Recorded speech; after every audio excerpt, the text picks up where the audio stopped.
budaya positif. Sebelum acara dimulai, marilah kita berdoa dulu supaya diberikan kelancaran dan acara kita sukses. Amin, amin, amin. Al-Fatihah.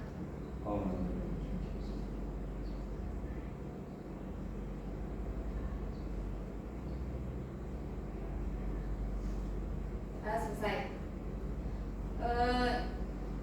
Kali ini saya dapat tugas dari program pendidikan guru penggerak, yaitu diseminasi aksi nyata modul 1.4 tentang budaya positif. Yang saya dalam pendidikan ini saya difasilitator oleh Bapak Arif Fajar Suki dan pengajar praktik Ibu Tri Purwanti. Budaya positif. Budaya positif itu merupakan perwujudan nilai-nilai atau keyakinan universal yang diterapkan di sekolah. Budaya positif dapat mendorong murid untuk mampu berpikir, bertindak sesuai sebagai proses memerdekakan dirinya sehingga murid mampu mandiri dan bertanggung jawab. Nah, konsep inti dari budaya positif ini terdiri dari beberapa bagian. Yang pertama, perubahan paradigma belajar. Yang kedua, disiplin positif. Dan yang ketiga, kebutuhan dasar manusia. Yang keempat, teori motivasi, hukuman dan restitusi. Kemudian yang kelima, posisi kontrol guru. Yang keenam, keyakinan kelas. Dan yang terakhir adalah segitiga restitusi. Yang pertama, pembelajaran dengan paradigma baru. Pembelajaran dengan paradigma baru itu adalah merupakan pembelajaran yang dirancang berdasarkan prinsip pembelajaran berdiferensiasi, sehingga para peserta didik belajar sesuai kebutuhannya berdasarkan tahap perkembangan sesuai teori psikologi modern untuk mewujudkan profil pelajar Pancasila. Mungkin Bapak Ibu mengingat ya, dimensi dalam profil pelajar Pancasila itu apa saja? Kira-kira kalau misalnya tidak membaca, hafal apa baca? Hafal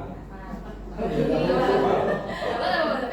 Saya kemarin ada dapat ilmu dari Pak Amik yang mantan guru penggerak angkatan 5. Untuk menghafalkan itu ada nyanyinya Pak. Boleh? Nyanyinya seperti ini. Pelajar Pancasila beriman dan bertakwa pada Tuhan Yang Esa dan berakhlak mulia, gotong royong mandiri, berkebinekaan global, kreatif dan bernalar kritis. Itu untuk kadang kalau misalnya kita tidak membaca itu lupa. Nyanyi apa bu? Ibaratnya kita seperti anak TK yang diajarkan untuk menyanyi ya, untuk mengingatkan iman, rukun Islam itu dengan bernyanyi. Kemudian pembelajaran berdiferensiasi. Mungkin Bapak Ibu pernah mendengar pembelajaran berdiferensiasi itu bagaimana? Bervariasi. Nah, pembelajaran berdiferensiasi itu yang memberikan keleluasaan kepada siswa untuk meningkatkan potensi dirinya sesuai dengan kesiapan belajar, minat dan profil belajar siswa. Nah, kemudian guru mempunyai cara atau metode pengajaran yang berbeda untuk memenuhi kebutuhan siswa sesuai dengan karakteristik siswa, dengan kemampuan, minat dan gaya belajar siswa. Itu untuk pembelajaran berdiferensiasi. Nah, kita tahu ya, untuk anak didik kita itu mempunyai gaya belajar yang berbeda-beda. Misalnya ada yang gaya belajarnya secara visual. Visual itu berarti melihat gitu ya. Atau gaya belajarnya dengan auditori atau mendengarkan. Nah, mungkin ada yang ngantuk tetapi dia bisa mendengarkan Bapak Ibu. Nah, mendengarkan ini. Kemudian yang ketiga itu gaya belajar dengan kinestetik atau dengan praktek. Terkadang itu kalau misalnya anak TO itu biasanya dia cenderung belajarnya dengan kinestetik ya, praktek. Dia praktek untuk membongkar-bongkar dari isi sepeda motor. Nah, yang diharapkan itu adalah dia dapat memasang kembali dari elemen-elemen yang ada di sepeda motor. Mungkin itu. Kalau misalnya mendengarkan anak TO itu kurang pas, mungkin ya seperti itu. Oke, Bapak. Ya, istilahnya kan praktek ya. Nah, kita itu belajar diferensiasi. Kemudian yang kedua, disiplin positif. Nah, disiplin positif ini itu adalah penerapan disiplin yang mengajarkan anak untuk bertanggung jawab. Itu disiplin positif. Yang kedua itu lebih ke arah disiplin diri. Kemudian yang ketiga, membuat murid itu menyadari motivasi intrinsik atau tanpa paksaan. Itu disiplin diri. Disiplin positif adalah pembiasaan yang baik. Dia mencakup sikap atau perilaku maupun tutur kata oleh seluruh warga di sekolah, terutama bagi murid agar dapat berkembang menjadi pribadi yang kritis, mandiri, dan bertanggung jawab. Kemudian sebagai pendidik, tujuan kita itu adalah menciptakan peserta didik yang memiliki disiplin diri, sehingga mereka berperilaku mengacu pada nilai-nilai kebajikan universal dan memiliki motivasi dalam diri menuju perubahan perilaku yang ke arah lebih baik. Nilai kebajikan universal itu kira-kira apa saja Bapak Ibu? Disiplin, bertanggung jawab, saling menghargai, itu ya. Kemudian kebutuhan dasar manusia dan dunia berkualitas. Kebutuhan dasar manusia merupakan sesuatu yang kita lakukan untuk mendapatkan apa yang kita inginkan. Itu kebutuhan dasar manusia. Seluruh tindakan yang kita lakukan memiliki tujuan. Semua usaha terbaik yang kita lakukan agar kebutuhan dasar kita terpenuhi dengan baik. Kebutuhan dasar untuk Nah, kebutuhan dasar manusia itu terbagi menjadi 5. Yang pertama, bertahan hidup. Kira-kira untuk bertahan hidup kita memerlukan apa? Makan pakaian dulu. Minum ya, pakaian, tempat tinggal itu penting ya untuk melindungi kita dari badai. Keamanan dan kesehatan. Kesehatan juga penting ya Bapak ya. Makan dulu Pak. Makan mobil pakaian Ya, sandang, pangan, papan atau gimana? Dulunya itu seperti itu, sandang, pangan, papan itu penting. Kemudian kebutuhan kasih sayang dan rasa diterima. Pak Ki membutuhkan kasih sayang betul? Jadi butuh ya, itu kasih sayang, rasa diterima, dipedulikan. Kemudian penguasaan, butuh berkuasa nih Pak Ki ya. Boten lagi. Harga diri untuk iya kita butuh harga diri, keinginan untuk dianggap, memimpin, untuk berprestasi itu termasuk penguasaan. Kemudian kebutuhan yang keempat itu adalah kebebasan. Kebebasan meliputi mandiri, itu kita bebas melakukan apa yang kita inginkan. Kemudian memiliki pilihan, kita bebas memiliki pilihan. Memilih pasangan juga kita bebas ya. Sesuai dengan keinginan kita dan mampu mengendalikan arah diri kita. Kemudian kebutuhan dasar yang kelima yaitu kesenangan. Kita butuh bersenang-senang, kita butuh humor, tertawa, kita butuh bermain. Terkadang itu kalau misalnya kita sudah penat dalam pekerjaan, kita butuh untuk ketemu dengan teman-teman, bergembira, bercanda-bercanda, atau gitu Bapak Ibu.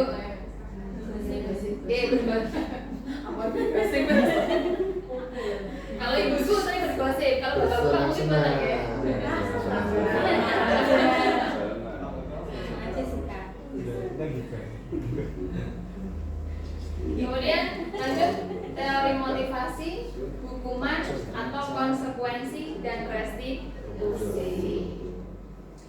Motivasi di sini kalau motivasi itu ada dua, motivasi eksternal dan motivasi internal atau ekstrinsik dan intrinsik. Kalau misalnya motivasi eksternal itu berarti motivasi yang dari luar. Misalnya mengikuti pendidikan guru penggerak itu dari eksternal dulu saya, karena ada himbauan dari kepala sekolah.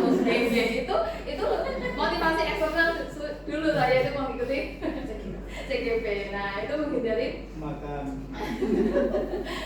Kemudian motivasi eksternal itu terdiri dari motivasi yang menghindari ketidaknyamanan. Saya tidak nyaman, saya ingin mengikuti aturan dari ibu kepala sekolah. Itu dulunya seperti itu Pak, tapi sekarang sudah beralih setelah saya mempelajari modul-modul ini sudah beralih jadi motivasi internal.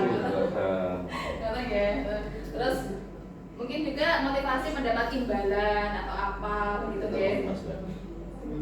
Iming-iming gitu, hadiah gitu. Calon kepala sekolah. Kemudian ada motivasi ya. Motivasi intrinsiknya itu adalah menjadi orang yang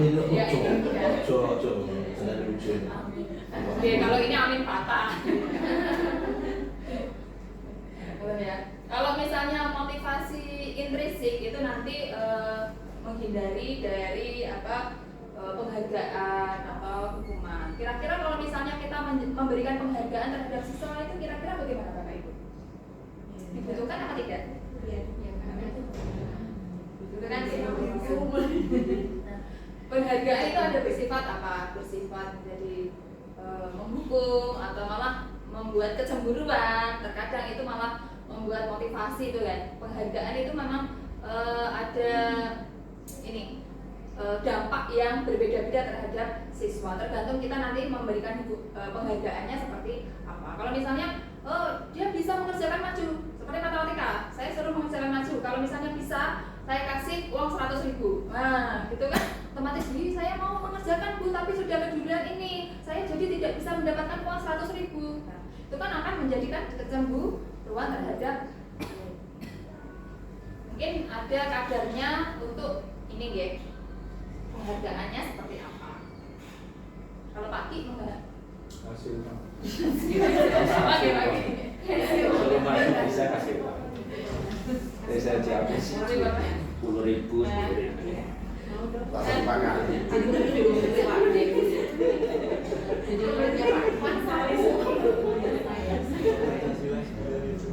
Oke, saya lanjut hukuman. Hukuman itu bersifat tidak terencana. Seperti misalnya saya melihat anak-anak didik kita itu membawa rokok, saya ambil langsung. Kamu tadi membawa rokok, ayo kamu lari keliling lapangan 7 kali. Nah itu kan otomatis hukuman kita Pak. Nah, terus, murid tidak tahu apa yang akan terjadi. Misalnya kok terlambat memasuki pelajaran matematika misalnya. Saya tadi di kantin, alasannya itu di kantin belum selesai makan dan tadi beli makannya itu antri, terlambatlah masuk ke kelas. Kemudian guru itu memberi hukuman, terlambat, silakan kamu lari lapangan atau push up 10 kali. Nah itu adalah termasuk hukuman. Hukuman itu berupa fisik dan bersifat satu arah. Hanya guru yang bisa memberikan hukuman, tidak bernegosiasi dari guru ke. Kemudian yang kedua itu adalah konsekuensi. Di sini bedanya hukuman dengan konsekuensi itu, kalau konsekuensi terencana atau disepakati sesuai peraturan. Berarti guru dan siswa itu sudah sepakat kalau misalnya kamu terlambat nanti konsekuensinya ini. Kamu terlambat 15 menit sehingga kamu harus nanti setelah istirahat harus menemui Bu Eva untuk mengerjakan tugas karena kamu terlambat pelajarannya Bu Eva. Nah itu adalah kesepakatan, sudah ada kesepakatan dari awal. Kemudian yang murid tetap dibuat tidak nyaman. Apakah murid nyaman kalau misalnya dikasih hukuman atau konsekuensi? Murid tidak berkurang jamnya waktu istirahat dan juga tidak perasaannya tidak nyaman. Kemudian sikap guru selalu memonitor murid. Kemudian restitusi. Restitusi itu proses menciptakan kondisi bagi murid untuk memperbaiki kesalahan. Sehingga nanti kalau misalnya ada kesalahan dari murid dengan penyelesaiannya menggunakan tahapan restitusi, itu nanti kita hasilnya akan mendapatkan murid itu tahu bahwa mereka itu adalah salah atau mereka itu adalah benar, dan tahu nanti akan kedepannya itu berbuat apa, berkebaikan. Terus kemudian pada restitusi, proses kolaboratif yang mengajarkan murid untuk mencari solusi sendiri. Sehingga nanti kalau di tahapan restitusi, murid akan mencari solusi atas kesalahannya. Kemudian dari arahan guru tersebut. Sudah tahu ya antara bedanya hukuman, konsekuensi, dan restitusi. Kemudian posisi kontrol guru. Nah, posisi kontrol guru ini ada 5, yaitu yang pertama sebagai penghukum, dan yang kedua sebagai pembuat merasa bersalah, kemudian yang ketiga sebagai teman, dan yang keempat sebagai pemantau, kemudian yang kelima sebagai manajer. Nah, contoh dalam kasus Dani yang terlambat hadir di sekolah. Kalau sebagai penghukum, itu bedanya di sini ya Bapak dan Ibu. Nada suara kita itu tinggi. Kamu terlambat, kamu harus lari sebanyak 10 kali. Berarti ada gerakan tubuh yang ada tinggi atau mata melotot atau menunjuk-nunjuk, ya, itu kan seperti menghukum. Dan kata-katanya terlambat lagi, pastilah terlambat lagi, selalu datang terlambat. Kapan kamu tepat waktu? Itu kan seolah-olah itu ada kata-kata menegaskan kalau kamu itu salah, sehingga kamu harus dihukum. Terus kemudian kalau misalnya ada seperti itu, bagaimana perasaan murid bila guru berbicara seperti itu pada saat muridnya datang terlambat? Kira-kira bagaimana perasaannya, Bapak? Ibu? Kalau misalnya mendengar murid dengan kata-kata sudah terlambat, dimarahi, dapat hukuman, kira-kira perasaan murid bagaimana? Biasa sih. Kayak biasa. Orang biasa kan biasa aja. Lagi. Ada judulnya tuh gimana? Takut. Biasa marah, murid itu marah. Ada yang takut. Ya tergantung pribadi masing-masing ya Pak. Ada yang biasa. Ada yang ya Bu, maaf Bu terlambat. Ya besok jangan diulang lagi. Ya Bu. Tapi diulang lagi. Nah, mungkin hasilnya dengan kata-kata yang tadi, murid itu akan marah dan dendam. Saya tadi disuruh ini, dimarahi ini, motornya coret-coret. Ya, mungkin kan seperti itu ya. Yang marah, kebiasi gitu. Dan beda gitu. Ayo, masa sikat di dalam. Bisa saja seperti dan kita bisa mungkin akan menghindari hal-hal yang seperti itu gitu Bapak Ibu. Tapi insya Allah kita tidak ada yang seperti itu ada. Baik-baik semua.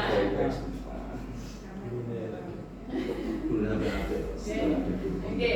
Dan yang kedua adalah membuat merasa bersalah. Nah, di sini itu membuat merasa bersalah. Mungkin pertanyaannya ke anak itu dengan nada suara yang memelas atau lebih halus lagi, atau dengan nada yang sedih, bahasa tubuhnya merapat pada anak seperti itu.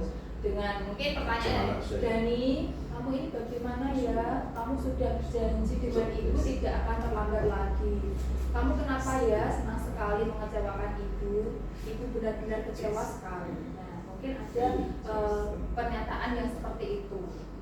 Membuat memelas kepada anak itu memelas. Ya coba bagaimana kalau misalnya ada anak yang diomongin seperti itu? Kira-kira ekspresi apa yang ditujukan ke anak? Atau dampak apa yang ditujukan ke anak jika anak itu dikasih pernyataan seperti itu? Kamu ini bagaimana ya? Ibu sangat kecewa sekali sama kamu. Kira-kira bagaimana? Apakah anak itu merasa salah atau bagaimana Pak Pacau? Masih merasa bersalah gitu. Terus pikirannya kemana-mana, ya Allah tidak enak makan, tidak enak. Kalau misalnya saya merasa bersalah itu tidak enak makan Pak Pacau, salah saya, ternyata makan saya. Karena sudah habis Pak. Nah ini hasilnya, murid akan merasa bersalah, merasa telah mengecewakan, murid akan merasa menjadi orang yang gagal dan tidak sanggup membahagiakan orang lain. Kadangkala sikap seperti ini lebih berbahaya Bapak Ibu dari sikap penghukum. Ya, penghukum itu hanya sementara,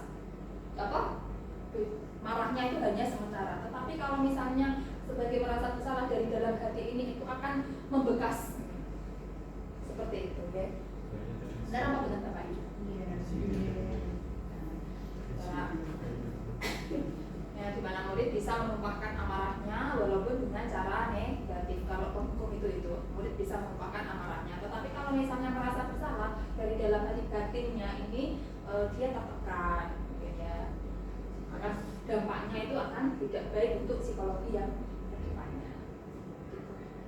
Gitu Pak Ki. Pagi, Gini. semangat pagi, semangat pagi, Lanjut pagi. semangatnya pagi.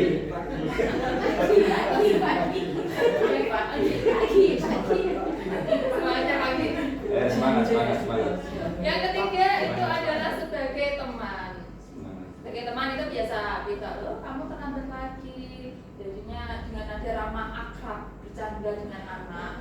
Bahasa tubuhnya itu selamat ini kamu terlambat lagi. Ini ayah bagaimana sih kamu?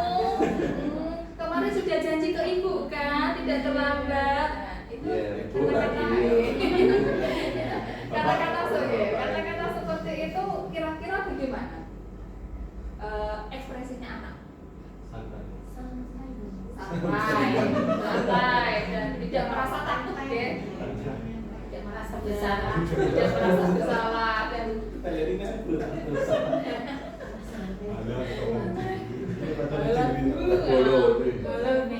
ya nggak apa-apa kalau kamu terlambat lagi, terus ini dimaklumi saja. Nah, mungkin kan ibaratnya kalau misalnya kita sebagai teman itu kan pasti akan melontarkan kata-kata yang seperti tadi dan akan membuat anak tidak menghormati kita, tidak menghargai kita, gitu. Akan merasa senang dan akrab dengan gurunya.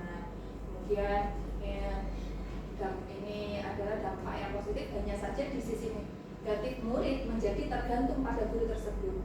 Saya loh, kalau misalnya guru itu berpihak pada saya, kalau misalnya saya terlambat, saya tidak diapa-apakan, gitu ya. Ya, bila ada masalah, dia bisa merasa bisa mengendalikan guru tersebut untuk membantunya. Akibat lain dari posisi teman, Dani hanya akan berbuat sesuatu bila yang menyuruh adalah guru tersebut dan belum tentu berlaku yang sama dengan guru atau orang lain. Misalnya kalau Dani terlambat pada mata pelajaran saya, Bu Eva. Nah, saya posisinya sebagai teman dan tidak akan menghukum. Oh iya Dani, kamu misalnya terlambat, silakan duduk kembali, kamu ini. Tetapi dengan guru yang lain itu ada yang bersifat penghukum. Nah, jadi Dani itu nanti dengan saya itu tidak akan merasa takut, tidak akan merasa pokoknya merasa senang, gitu ya. Itu kalau posisi sebagai teman. Kemudian sebagai pemantau. Ini kontrol guru sebagai pemantau itu nada suaranya datar gitu Pak Ibu. Datar dan bahasa tubuhnya itu formal, seolah-olah dia itu kaku tegang. Dani, tahukah kamu jam berapa kita mulai? Tahu Bu. Kamu terlambat 15 menit. Apakah kamu sudah mengerti konsekuensi yang harus dilakukan bila terlambat? Mengerti Bu. Saya harus tinggal kelas dan mengerjakan tugas. Ya benar. Nah, bagaimana perasaan Dani kalau misalnya ditanya dengan Bapak Ibu tersebut sebagai pemantau? Nah, ini, murid memahami konsekuensinya. Di sini murid akan memahami konsekuensi yang harus dijalankan karena telah melanggar salah satu aturan sekolah, terlambat. Guru itu tidak menunjukkan emosi. Kalau pemantau itu hanya menanyakan menanyakan konsekuensinya. Tidak ada ekspresi marah, tidak ada ekspresi bersalah, itu tidak ada sebagai pemantau. Terus kemudian murid itu akan tetap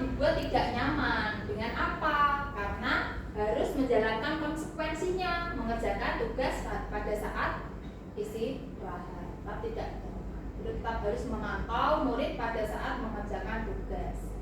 Itu. Kemudian sebagai manajer, nah guru sebagai manajer ini suaranya itu identik dengan tulus, suara tulus, terus bahasa tubuhnya tidak kaku, terus mendekat ke murid. Contoh dari percakapannya, Dani, apakah kamu mengetahui jam berapa sekolah dimulai? Jawab Dani, tahu Pak, jam 7. Ya, jadi kamu terlambat. Kira-kira bagaimana kamu akan memperbaiki masalah ini? Saya bisa menanyakan teman saya, Pak, untuk mengejar tugas yang tertinggal. Baik, itu bisa dilakukan. Apakah besok akan ada masalah untuk kamu agar bisa masuk tepat waktu? Tidak, Pak.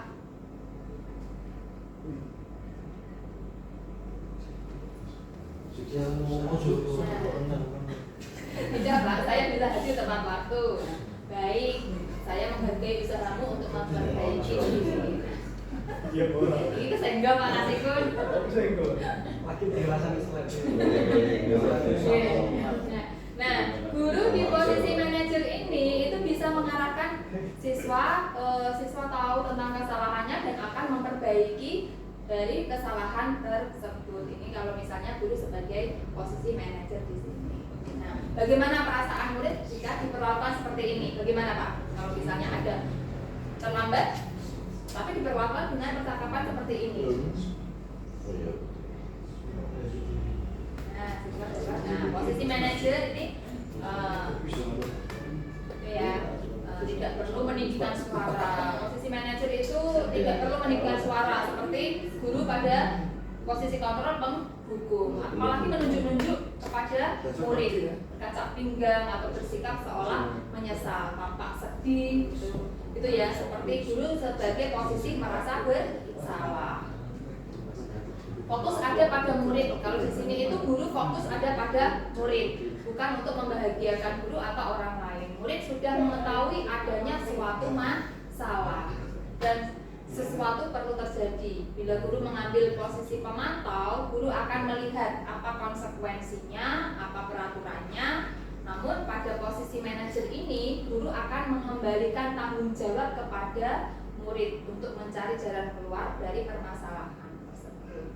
Gitu. Jadi kalau misalnya guru sebagai posisi penghukum, jadi kan siswa tidak tahu oh ini kesalahannya apa, nanti akan memperbaikinya bagaimana. Itu tidak sampai di situ. Kemudian merasa bersalah, dia hanya merasa bersalah saja. Kemudian apalagi sebagai teman, karena dia hanya bercanda atau apa, hanya menganggap itu enteng-enteng saja. Kemudian untuk memantau hanya mengetahui konsekuensi dari kesalahannya. Tapi kalau kita posisi sebagai manajer, kita nanti tahu anak ini akan mengetahui kesalahannya dan akan memperbaiki dari kesalahan tersebut, akan berubah gitu. Kalau posisi manajer itu seperti itu, akan memperbaiki. Oke. Berarti ini kalau kita posisi kontrol ini lebih tepat yang mana? Jadi manajer ya. Sudah dijalankan belum Bapak Ibu? Sudah nggih, Pak. Di sini Bapak Ibu hebat-hebat kamu. Hebat semua. Kemudian contoh lain penerapan posisi kontrol sebagai penghukum. Ya, kalau penghukum itu diibaratkan sebagai berdiri dengan sebelah kaki di depan kelas atau keliling lapangan atau push up gitu ya. Itu ciri-ciri dari penghukum. Kemudian merasa bersalah. Kesekian kali ibu sudah ingatkan, kamu senang ya melihat ibu terus-terusan bertindak seperti ini. Itu adalah kata-kata dari membuat merasa bersalah. Untuk anak itu bisa merasa bersalah. Kemudian sebagai teman, ini ayo dong kamu kerjakan tugasnya, nanti kalau kamu selesai kita main games. Nah begitu.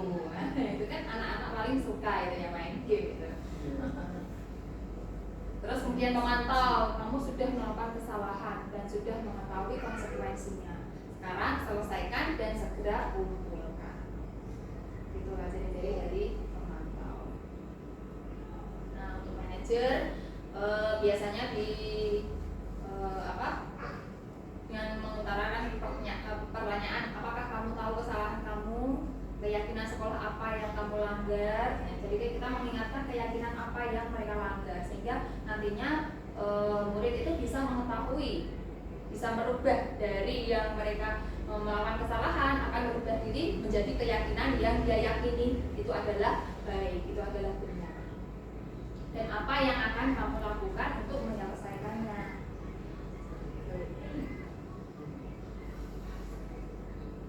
Lanjut. Nah sekarang gini, posisi kontrol, apakah saya kecewa sekali dengan kamu, kira-kira apa itu Pak? Saya kecewa sekali dan merasa bersalah. Ya, betul. Lanjut. Kamu tidak pernah benar melakukannya. Sekarang keliling lapangan 3 kali. Bang Buku. Lanjut.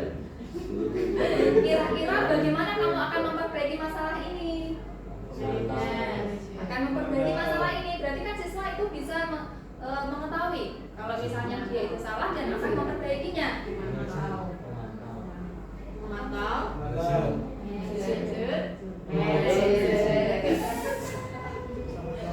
Aku malu kunci loh. Terus. Oke, lanjut ya Bapak Ibu. Ayolah, lakukan demi Bapak atau Ibu.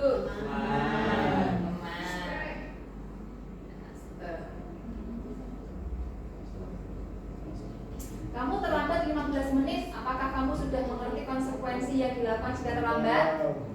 Memantau.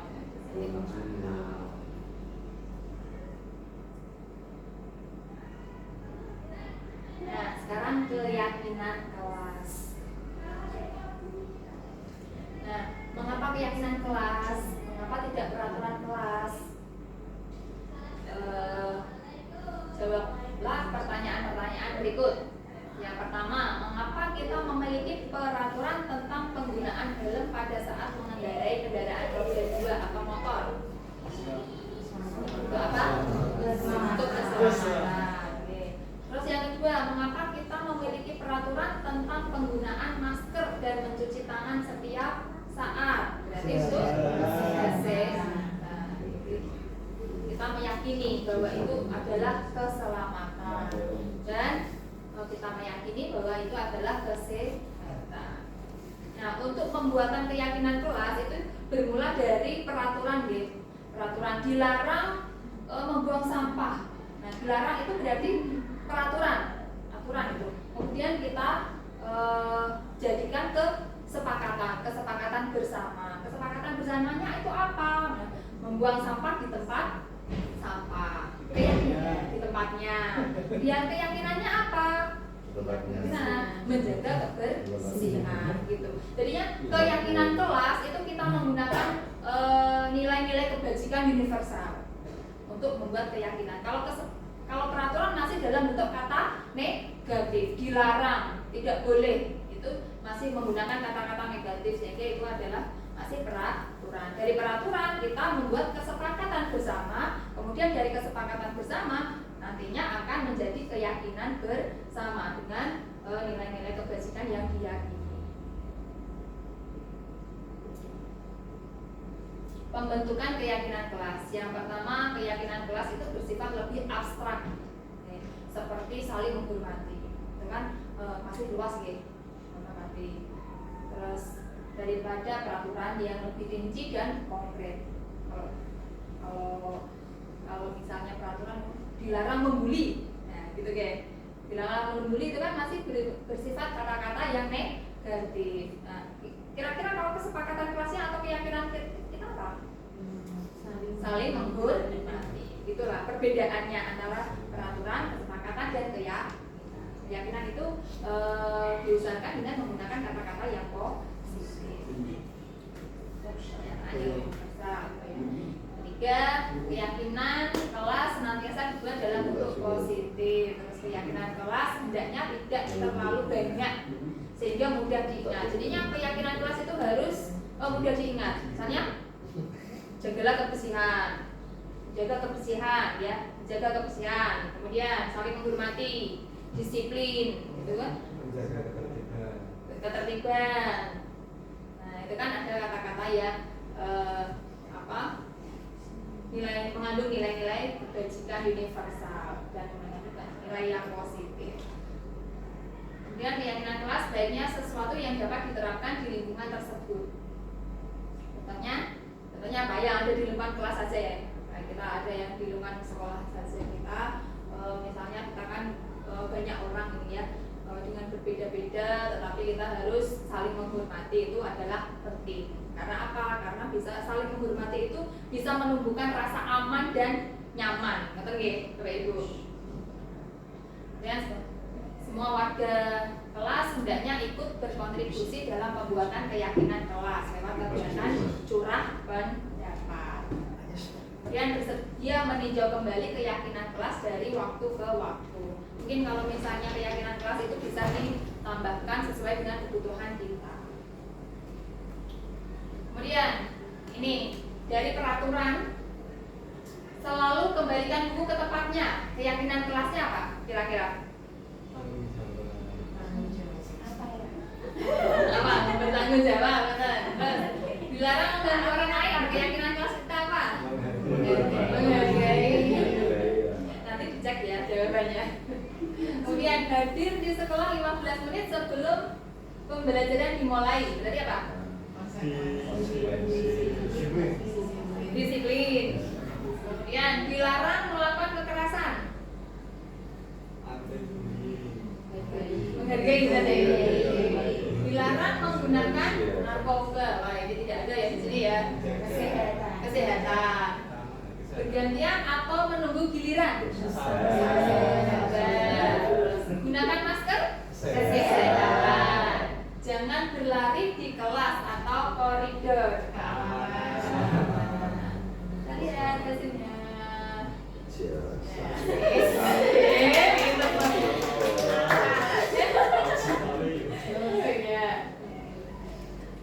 Oke ya, Bapak Ibu. Kemudian lanjut keyakinan kelas. Ini tadi sudah berdasarkan nilai-nilai dari kebajikan yang kita yakini itu adalah baik.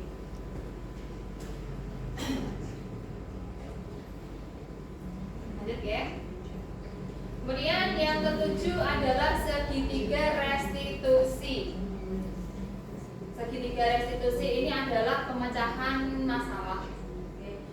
Jadi masalah yang suatu proses dialog yang dijalankan guru atau orang tua agar mendapatkan murid yang mandiri dan bertanggung jawab. Kemudian segitiga restitusi ini membantu murid memiliki tujuan, disiplin positif, dan memperbaiki diri setelah berbuat salah. Kalau misalnya segitiga restitusi itu nanti ada 3 tahapan. Oke. Restitusi bukan untuk menebus kesalahan, melainkan untuk belajar dari kesalahan. Sehingga nanti siswa kita itu belajar dari kesalahan dan kemudian akan memperbaiki diri untuk hal yang ke arah kebaikan. Dan tahap-tahap restitusi ini ada 3 tahap, yaitu yang pertama menstabilkan identitas, yang kedua validasi tindakan yang salah, dan yang ketiga menanyakan keyakinan.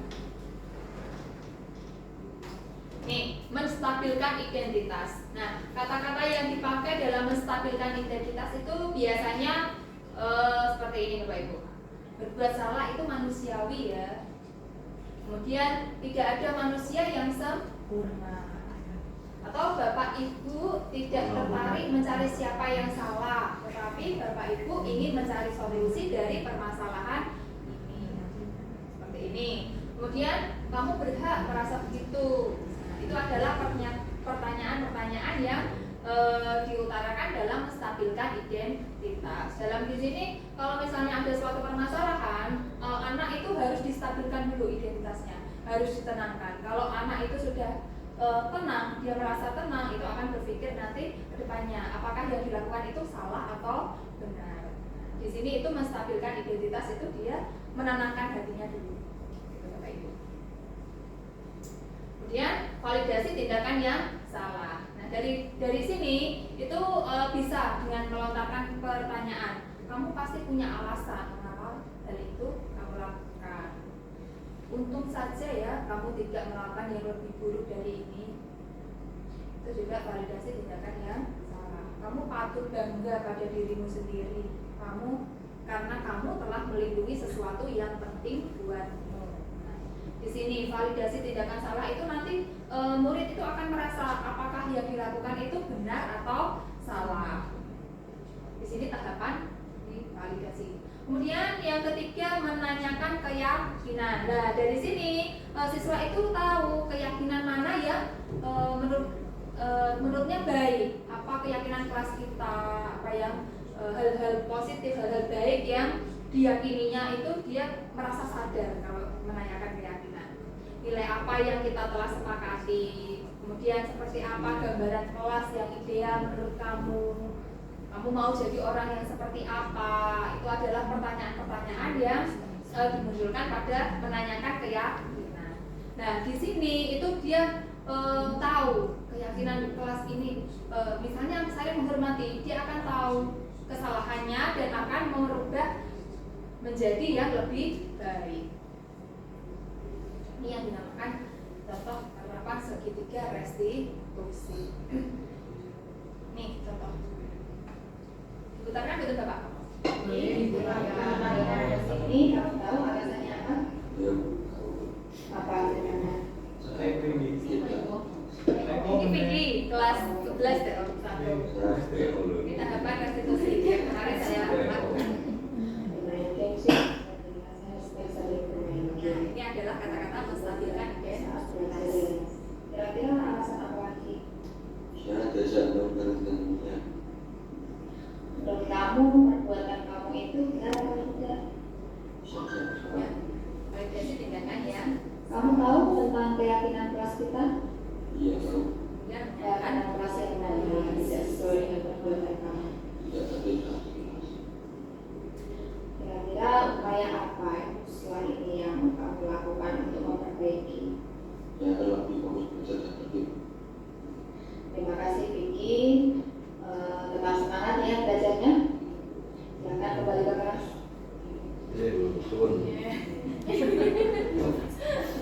Assalamualaikum warahmatullahi wabarakatuh. Saya Vicky kelas 11 TO1.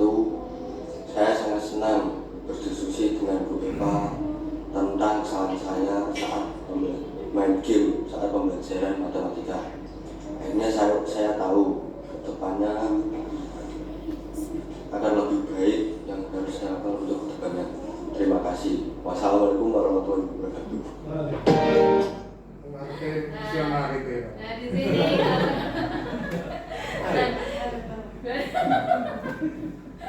jadi dalam menerapkan segitiga restitusi itu nanti murid akan tahu, akan sadar kesalahannya dan akan memperbaiki dari kesalahan dan akan berbuat lebih baik. Nah, penerapan segitiga restitusi yang saya lakukan, saya harus dapat menempatkan diri saya pada posisi kontrol sebagai manajer dalam penyelesaian kasus. Sehingga posisi kontrol yang tepat untuk kita itu manajer ya Bapak Ibu.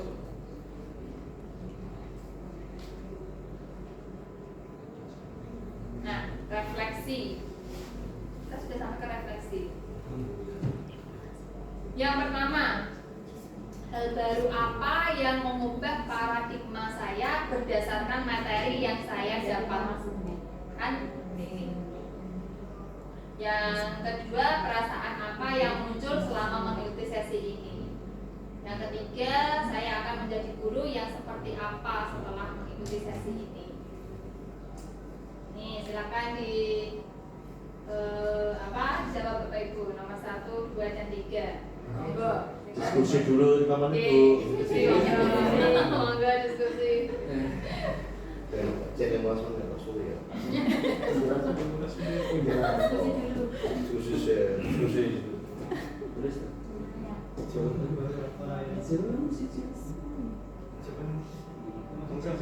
Boleh diskusi di luar.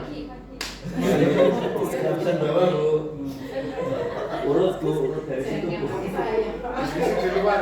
Urut dari pinggir Bu, sini Bu. Urut dari awasan ya. Ini dari ini ke bawah Bu. Semangat lagi, dulu ada apa-apa. Semangat sepuh sih. Ini Semangat lagi. itu apa yang ngomong? Apakah ini nanti dibedakan antara tua dan muda, Pak?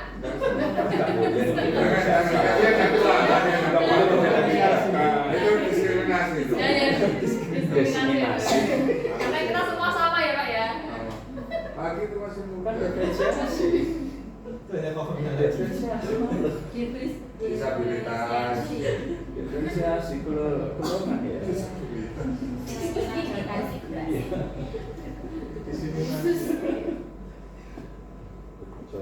Pakai itu bukan berkebutuhan khusus, berkebutuhan hidup. Berkebutuhan hidup khusus. Hal baru apa Bapak Ibu yang mengubah paradigma saya berdasarkan materi yang saya dapatkan? Kira-kira yang dapat mengubah pemikiran paradigma yang sebelumnya itu saya seperti ini, kemudian saya mendapatkan pengimbasan dari materi budaya positif ini, kemudian saya berubah menjadi ini, gitu. Kira-kira apa? Tadi nih, kalau misalnya saya itu dulunya itu sebagai penghukum, sebagai murid, tidak tahu kamu biasanya kalau pelajaran saya itu sering ya anak-anak mungkin cerita sedikit karena pelajaran saya itu mungkin tidak disukai oleh banyak siswa karena pelajarannya harus berhitung dan pelajarannya itu harus harus garap terus dan anak itu sudah jenuh menggarap mikir gitu. Jadi setiap pelajaran saya itu banyak yang tidur, banyak yang abai dengan main games, itu banyak yang seperti itu. Jadinya saya itu agak langsung memberi hukuman tanpa mengetahui, tanpa bertanya kenapa kamu melakukan seperti itu, tanpa saya menanyakan kenapa kamu setiap pelajaran saya itu tidur, kenapa saya setiap pelajaran matematika itu main game, tanpa menanyakan seperti itu. Saya suruh kamu melanggar, kamu tidak tertib pelajaran, silakan push up 10 kali. Nah biasanya seperti itu. Apakah ada yang sama, Bapak Ibu?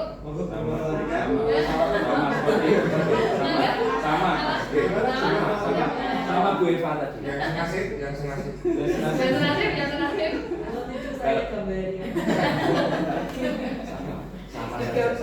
Gambar kumis film ya. Sama Bu Eva. Tetapi terkadang kita kalau misalnya sebagai posisi manajer itu harus tahu kondisi anaknya, bagaimana dia perasaannya, kita mengarahkan gitu. Terkadang anak itu acuh juga ada. Karena tergantung dari masing-masing pribadi anak. Enggak Pak Amin? Yang anak Theo? Yang sebelum-sebelumnya. Dulu itu pernah ya Mas, sebagai penghukum. Tahun 2018. Sampai Aku ini sepoliti. tapi sekarang agak berbeda. Kalau dulu itu pernah satu kelas lulus hanya satu aja yang nggak lulus. Akhirnya yang satu lulus. Nah setelah itu terus kemarin juga ada perbaikan ibaratnya. Oh ternyata kurang pas ketika langsung di eksekusi waktu melanggar, ya akhirnya diberi konsekuensi. Dari hukuman menjadi konsekuensi. Terus ketika konsekuensi, apakah anak ini mau memotong rambut? Kalau tidak mau memotong rambut, baru sesuai kesepakatan kelasnya. Itu aja sih pengalamannya. Jadi anak merasa takut dulu ya Pak ya? Iya. Takut dulu, nggak takut ada hukuman dan konsekuensi gitu. Nah, terkadang saya gini Pak, ada pertanyaan yang sering terlontar kepada anak gitu. Kenapa sih Bu harus dipotong rambut gundul? Kenapa sih harus ini? Kenapa harus itu? Nah, saya juga tidak bisa menjawab. Kira-kira jawab jawabannya. Oke, Bapak-bapak Theo. Apa? Kalau jawabannya kenapa harus potong seperti itu ya? Yang pertama hanya sebagai pembiasaan. Kebiasaan ya, Suatu kebiasaan baik ya. Pembiasaan dalam artian terbiasa rapi. Terbiasa Itu yang rapi. pertama. Yang kedua, biar anak-anak itu belajar disiplin. Dalam artian di sini ya mereka disiplin memotong rambut biar besok kalau mereka masuk dunia kerja itu nggak kaget. Jadi mereka kalau masuk pabrik misalnya masuk melamar gawean rambutnya gondrongnya juga pas gitu. Kayak intinya pembiasaan seperti itu yang mungkin ditanamkan ke siswa cowok. Intinya tidak hanya TO ya. Mungkin kalau bisa sih semuanya siswa cowok seperti itu. Terkadang saya itu kemarin gini Pak, ada perusahaan itu yang memang menghendaki itu potongnya bros gitu ya. Pak, 321. Itu karena kita sekolah kita itu visinya itu mewujudkan lulusan yang beriman dan bertakwa dan kompeten dan siap bersaing di era global nih gitu Pak. Jadi kita harus dan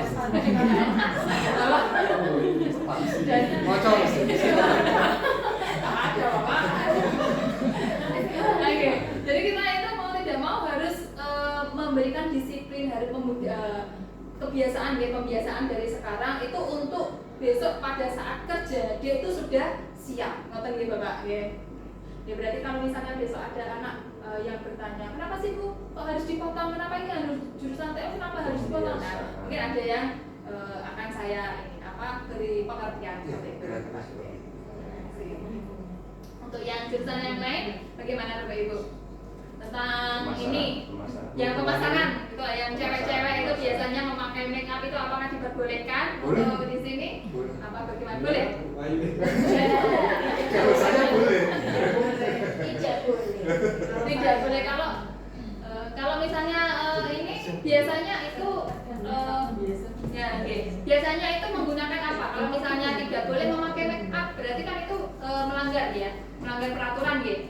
Biasanya itu cara menangani anak yang tersebut itu bagaimana? Dilapi. Tisu. Ini tisu aja silakan dilapi ya. Kalau saya tuh kalau anak-anak itu minggu pertama tak peringatkan. Masih tak suruh menghapus. Minggu ketiga saya siapkan spidol pamannya. Oh gitu. Lumayan bikin ya.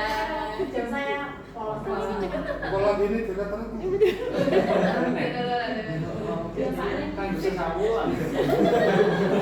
Pakai spidol hitam gitu, apa spidol merah gitu? Spidol merah. Kita yang permanen. Kita yang permanen. Tipis-tipis. Itu nggih. Itu konsekuensi apa? Hukuman itu nggih? Kira-kira tadi. Konsekuensi ya. Konsekuensi kamu memakai make up yang berlebih, memakai ini lipstick itu sudah ada kesepakatan bersama berarti itu termasuk konsekuensi. Tetapi terkadang dilemanya seperti ini Bu. Kalau misalnya dia di dunia kerja itu harus bisa berdandan rapi, sudah bisa dengan sendirinya gitu ya. Atau tidak melihat TikTok, melihat apa gitu ya, YouTube, cara ini. Gurunya mereka kalah.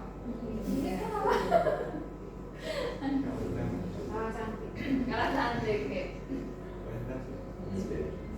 Oke. Kemudian ini tadi ada yang mau menambahkan ini refleksinya hal baru apa yang mengubah paradigma saya. Tadi ya dari penghukum menjadi manajer. Kira-kira bisa nggih Bapak Ibu? Siap. Berproses. Perasaan apa yang muncul selama mengikuti sesi ini? Mas bahagia Bu. Bahagia semangat. Kenyang. Suka kita. Sudah habis belum Bapak Ibu? Sudah. Kalau misalnya mau nambah boleh nanti di rumah masing-masing. Kemudian saya akan menjadi guru yang seperti apa setelah mengikuti sesi ini? Monggo Sinten setelah ini mau menjadi guru yang seperti apa? Apa aja? Yang tidak mengada-ada ya Pak. Gaya luru-luru lah. Sama aja. Laku ya. Aki mungkin guru yang seperti apa? Menginspirasi. Nah, Anak terinspirasi. Nanti jadi guru seperti Bapak Indonesia.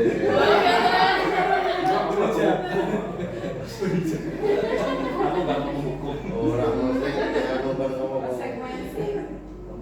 Oke, konsekuensi itu Pak. Oke. Dari lingkungan jadi konsekuensi. Nah, oke, tuh ini. Nah, ini sudah tuh. Ini kita tinggal kesimpulannya, nanti kita berkesimpulan sendiri bagaimana kita memposisikan diri sebagai guru ya, posisi kontrol guru tadi, kemudian kebutuhan dasar manusia itu apa saja, tadi ada 5 gitu. Kemudian dalam penyelesaian masalah kita menggunakan apa kalau bisa, atau mungkin mulai sekarang nih Pak, kalau Bapak Ibu, kalau misalnya kita menyelesaikan masalah itu bisa kita gunakan dengan menggunakan segitiga restitusi. Apa saja tadi tahapannya? Menstabilkan identitas, kemudian validasi kesalahan, terus yang terakhir keyakinan, menanyakan keyakinan kelas. Nah, kemudian saya diharapkan untuk setelah ini kita tanamkan budaya-budaya positif, tidak hanya siswa kita sendiri pun harus menanamkan budaya-budaya positif terhadap rekan-rekan gitu ya. Jadinya nanti kita akan menjadikan keyakinan sekolahan. Kemudian jika kita misalnya membudayakan positif dengan keyakinan-keyakinan kita menjadi hal yang baik, itu nanti akan tercipta sekolah yang nyaman dan bahagia, ngoten nggih Pak nggih. Saling menghormati, terus apa? Nggih, saling menyayangi ngoten nggih Pak. Saling menyayangi, Pak. Semangat lagi. Menyayangi muridin.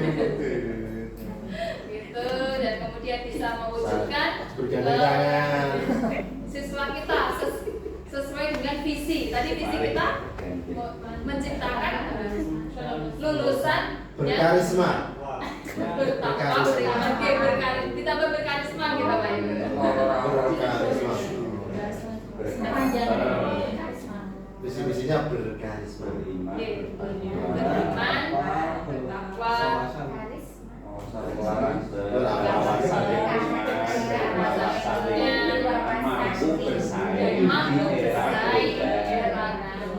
diharapkan nanti lulusan kita itu mampu bersaing secara dan menjadi siswa-siswi yang bisa kita banggakan, sukses ini.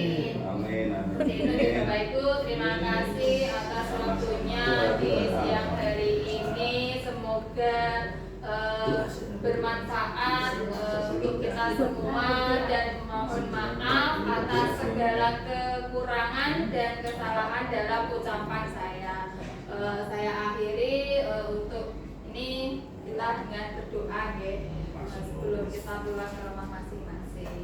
Semoga kita akhiri dengan bacaan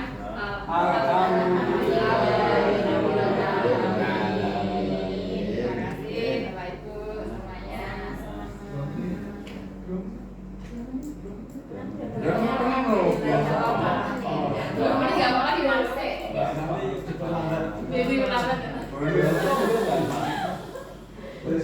Terima kasih Bapak Ibu, ya Allah.